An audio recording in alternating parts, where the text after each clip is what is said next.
What is going on, guys? Shifty here from Insight Gaming, back with some more Advanced Warfare, and today I'm going to be talking to you about something so cool that I figured out, and that is how you can earn the ASM1 Speakeasy without actually earning it. And I'll get to that in just a minute, but first there is one obvious way to unlock the ASM1 Speakeasy, and that is by supply drop, which is completely random. You have absolutely no say when you actually unlock it from a supply drop. It just kind of happens, and since it is an elite drop, it does make it rare, and it is probably the most desirable or most sought out weapon variant in the entire game. Now, there is apparently going to be an alternate way to unlock these weapon variants, as Michael Condrey posted on Twitter as a reply. Now, what I'm guessing for this is that you will need to complete certain challenges in order to unlock these guns. Say, for example, a certain amount of headshots or a certain amount of kills. And if that's the case, you can only assume that the elite variants will take a lot more time and effort to unlock as opposed to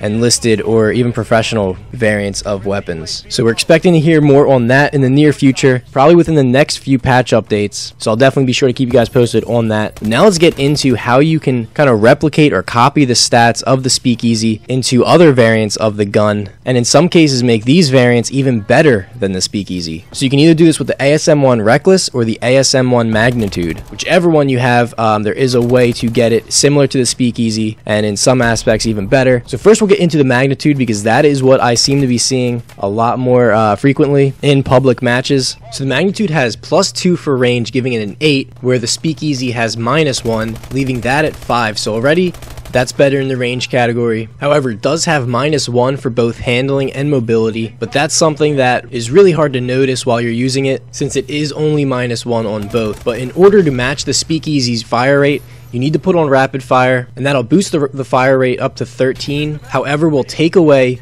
2 in accuracy, leaving that at 4, which is not great at all. So what you want to do to balance that out is put on a foregrip. That'll bring your accuracy back up to 6 and match the Speakeasy. Now, if you really want to get that Speakeasy feel with the extended mags, you can throw that on with the primary gunfighter wildcard, and that'll allow you to take in that third attachment. But you really only need the extended mags for respawn games. If you're a big S&D player, that's kind of unnecessary. You might want to throw on a quick draw or advanced rifling, which is what I like to do. But yeah, to get that massive ammo count, you can throw on the extended mags. The only thing you won't get with it is the round drum, which the Speakeasy is very well known for. But yeah, once you add all these attachments, the Magnitude actually turns out to be a little bit better than the Speakeasy, in my opinion. And as you can see right here, you can see it stacked up right next to the Speakeasy. Compare those stats and see how it would work out for you. But this is not the only variant that kind of matches with the Speakeasy. You could also use the Reckless, which is a professional variant of the ASM1 SMG. So with the ASM1 Reckless, you get a built-in rapid fire in addition to the +1 fire rate. So that already boosts you up to 14 on the fire rate, as opposed to the 13 with the Speakeasy. There's no drop off on damage, so it's better in that category as well. And again, no drop off in range, so you're left there with 6.